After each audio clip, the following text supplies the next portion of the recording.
I think a good example is like Detroit, the Rust Belt states in the US. They their local economy has been absolutely devastated by globalization and jobs being exported, especially out to China.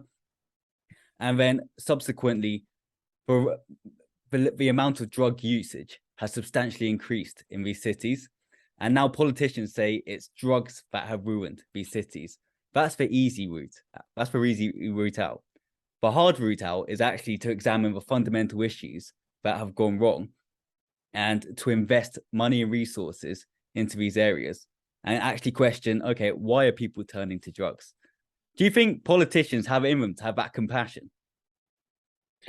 Um, I think politicians do have it in them to have that sort of compassion if it supported their kind of political narratives um, and yeah, their political objectives. And the problem with kind of the discussion around drug policy is that it's not a vote winner. It's actually the complete opposite. It wins votes for politicians when they can say we're being tough on crime, we are tackling the source of all of these problems in society, when in actual fact it's just a lie. And and tackling drug use and weaponizing drug policy is actually just a way to cover their track. I mean, you put it perfectly. It's a way for them to not address the fundamental issues in society that would need significant investment, like education and poverty and kind of the expansion of the welfare state. All of these things, increasing levels of kind of access to care. All of these things that would reduce rates of addiction. Instead of doing all those things, you can say we're being tough on drugs and we're arresting people, and yeah, which is it's just a lie, really. It's a massive lie. It's really interesting because whenever politicians lie, especially here in the UK, the media, we jump on their back instantly. Like, look what happened during the pandemic. How, why has the weaponization of the war on drugs not been heavily scrutinized? This is a failed policy for 50 years. There's no other area on earth where you'd have a failed policy for 50 years and people wouldn't question it. Why is that the case? Yeah, I think the most important thing here is that the conversation around drug policy, throughout, although it's been failed policy over the past 50 years, what it's really done a good job of is dehumanizing people who use drugs. And Right. so, whilst these policies have failed, they've massively succeeded in increasing stigma against people who use drugs and alienating them, which actually then backs up the policies that the government is looking to enforce. So it's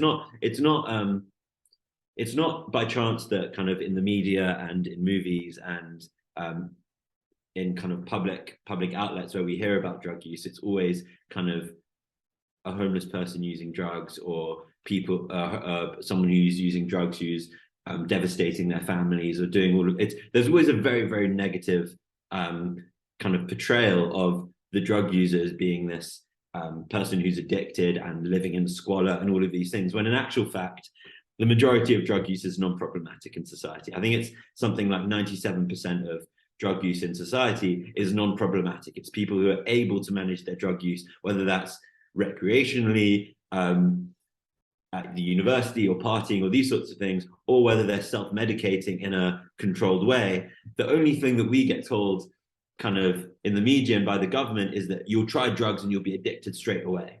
Yeah. And so kind of, I think there's a number of lies that around kind of the drug policy narrative that we get fed from a very, very young age. And I mean, you can't really blame kind of parents and teachers for this, because the government is weaponizing fear. Obviously, no parent or no teacher wants their child to then go on to be dependent on a substance. But the reality of it is that for the majority of people who try drugs, that is not the outcome. But our policies are geared towards making us think in that way.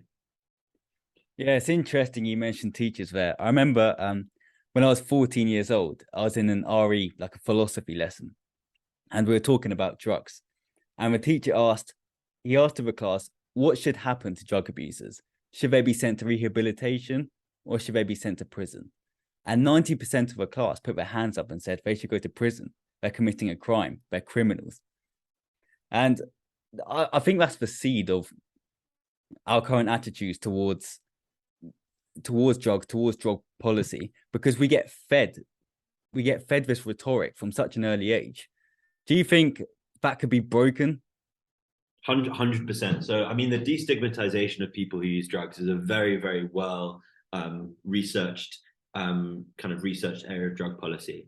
And I've actually got a paper coming out next month with some colleagues at Simon Fraser University in Vancouver, where we discuss how kind of the number one thing that needs to happen to destigmatize people who use drugs is decriminalization. Because when you have it at the legal level, at the highest level of society, when you say that people who use drugs deserve to be punished in this very, very simplistic way, without acknowledging the complexities of why people may start using drugs and actually how it isn't just a harmful thing, the governments are propagating this narrative around drug users, which is then kind of seeped into society. And so I really think decriminalization at the base level will really help reduce the stigma over time. And I mean, there's really, really interesting examples of this. In Canada over the past kind of 10, 15 years, as attitudes towards kind of political attitudes towards kind of cannabis regulation have become more liberal, I mean, ultimately leading up to the complete decriminalization of cannabis. Now, public perceptions of people who use cannabis are completely different to what they would have been 15 years ago. I mean, now you see middle-class, middle-aged people using cannabis, talking about it openly, and it's not a taboo thing. It's literally considered the same as having a glass of wine at the end of a long week. So I really think kind of destigmatization has to come through policy and regulation.